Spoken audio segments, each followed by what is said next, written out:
Well, we're back on the road again for day 2 on the floor of E3, which I call Batman Day, because we're interviewing about Batman games. Bruce, I found Penguin. He's got I'm on my way. The opportunity to design a suit for Batman is an incredible honor for anyone working in Batman's universe. But we wanted the suit to feel like a real kind of military piece of hardware and also just looks badass. We knew in our heart of hearts that we had to do the Batmobile. It drives fast, it hits hard, it's big, it's got all of this kind of preloaded preconception about what it does and what it looks like. To deliver that combination of high speed and hard-hitting destruction, we're kind of concerned that the horsepower that we had at our disposal at the time, we just weren't going to be able to pull that off to the quality that it needed to be. All of our technical decisions were made for us from that point. Building a world that genuinely feels like Gotham means you've got to get a load of things right in terms of aesthetic, but you've also got to get this emotional atmosphere right that makes it feel not just like a city, but feels like Gotham City. And the power of next gen is a double-edged sword. You can do so many amazing things, but then the expectations are just as high as well. So many people. The trick is to be a ninja and just be like the wind and just glide through without touching anyone. It's a skill that you learn from many years of conventions. Stealth. I just touched someone's hand. That's not good. Ed Boon, welcome back to Good Game. Thank you very much. Always glad to talk to you guys. Shirai Ryu, dog.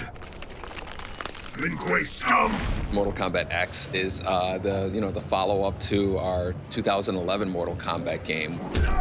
So we really wanted to kind of follow up with something that was more than just skinning it with next-generation graphics, and wanted to introduce a bunch of new things, new gameplay features, new game modes, and new characters. That's a big thing. I think we're introducing more characters to this Mortal Kombat game than perhaps any of the other ones ever. There's 3 versions or variations of every character in the game. So there's 3 versions of Scorpion, and one of their variations of Scorpion has swords on his back that he uses, weapons. So it's not like every character has weapons, but there are certain versions of characters that can use weapons. And so it's what's really great is, there's an offensive version of Scorpion, a defensive version of Scorpion, a more in-your-face version of Scorpion. And that's the case with every character in the game. Finish him! Each year, the indie scene at E3 gets bigger and bigger and bigger, and it's being more recognized as such an important part of our industry. And this is a really relaxed, casual area where you can just sit down and play some independent games and talk to the people that make them. Oh, no, couldn't go.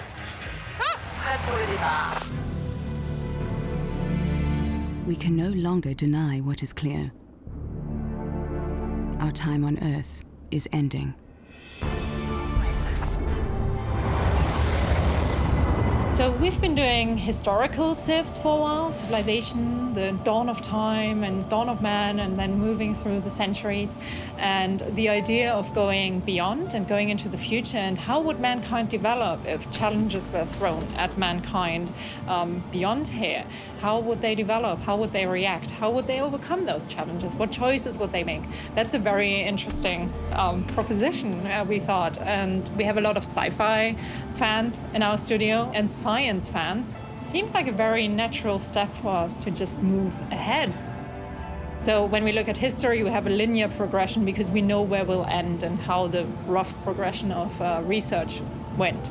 Now, going into the future, it's unknown. There's several paths that seem plausible, and we focused in on 3 main paths. Those are purity, harmony, and supremacy, and they basically outline approaches that humanity might take in the future. So harmony, they come to this planet and they commit to it. They say, this is our new home. They look at the genes of the alien life forms they find and start adapting to it so that they can survive really well on this planet.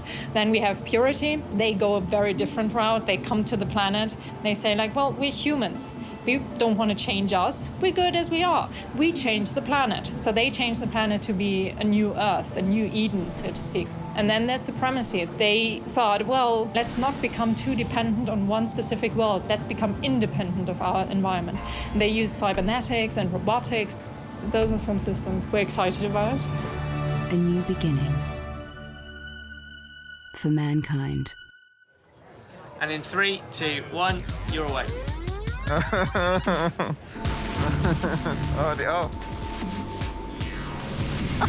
Oh. Oh no! Okay, not going very well so far. I used to do this as a kid, back in New Zealand, down a massive hill, and I almost died about 30 times. So I'm glad I can now do it in real life and not have the threat of real death. Virtual life, I mean.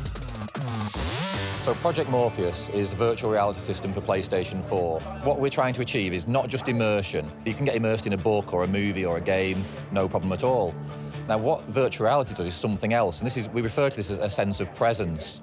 Now, what that means is the sense of truly being in a world, not using your imagination, but actually your senses telling you that you're in this world. And you can use 2 moves, one in each hand, and bring your hands into the world, and then maybe your move controllers can become swords or weapons or shields or torches or a multitude of other devices that you bring into the world with you. We can do the same with the DualShock 4. It's got a tracking light on there, so again, we can track that device and bring that into the game world with us, and as a result, bring our arms and our shoulders and our elbows into the world too.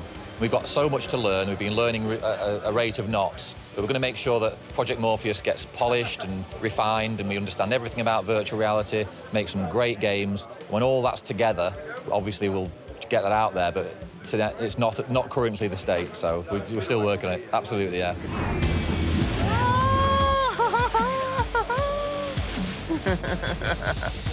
Oh man, that was awesome. That didn't go very well. 116. Let's say you're in the top 2/3. Okay, I'm in the top 116. We've been playing some Nintendo games, and I always feel like they never have enough games, and they still don't have enough games for the Wii U, but you can't help but feel completely warmed with all the ones that are here. I just feel happy listening to the music and bopping along to the beautiful colors, and it's just so warming to play these games. It's currently finding some horse guys in bling with giant swords. A few turtles. Mario Maker, where you can make your own Mario levels, and it's a pretty cool idea. Test out the level. Oh dear, I've made this a little difficult for myself.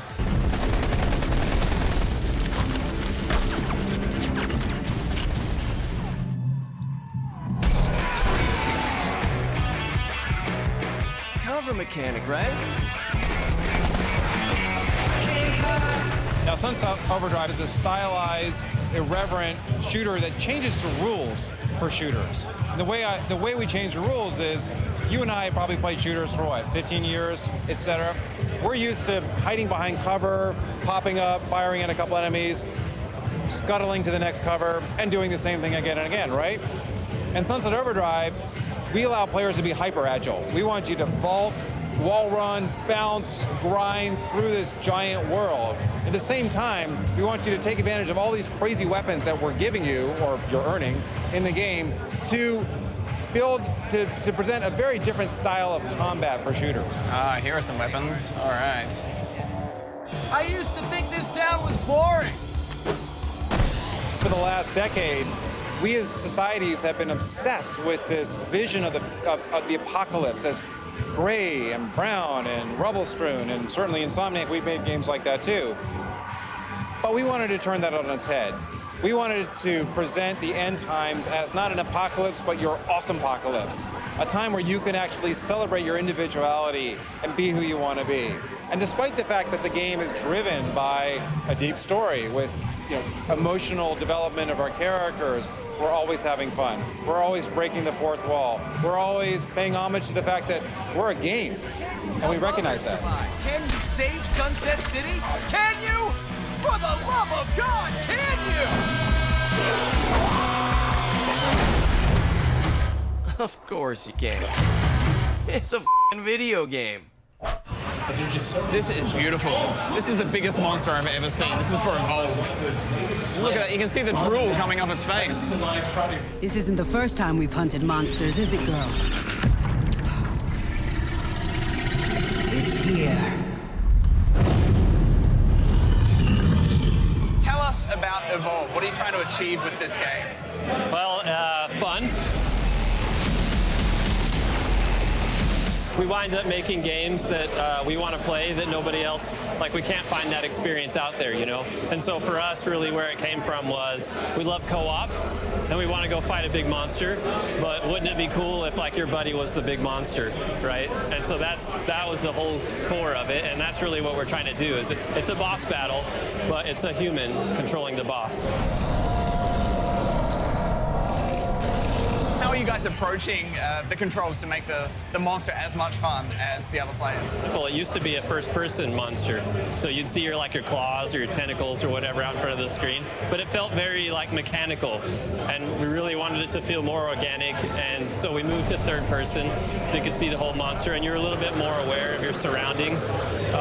And then the abilities are all on different buttons, so it feels a little bit more like a fighting game as opposed to a first-person shooter on the monster side. So it's asymmetrical in 4v1, but it's also different being the monster just because the controls are different. We wanted a deeper level of co-op, so we invented the different character classes, so everybody has a very specific role. Detaching my head for recon. Please do not be alarmed. You know, in Left 4 Dead, all the characters did the same thing. They all could carry the same guns. You know, so we really wanted there to be a guy who was dedicated to healing and a guy who was dedicated to doing damage. Suck on this, you bastard! But then really, we kind of missed that like super competitive aspect of Counter-Strike, and we worked on Counter-Strike for years, and that's really where the monster comes in, you know, and playing a human-controlled monster in it. It really gets the heart pounding and has that like I gotta win kind of mentality going into it.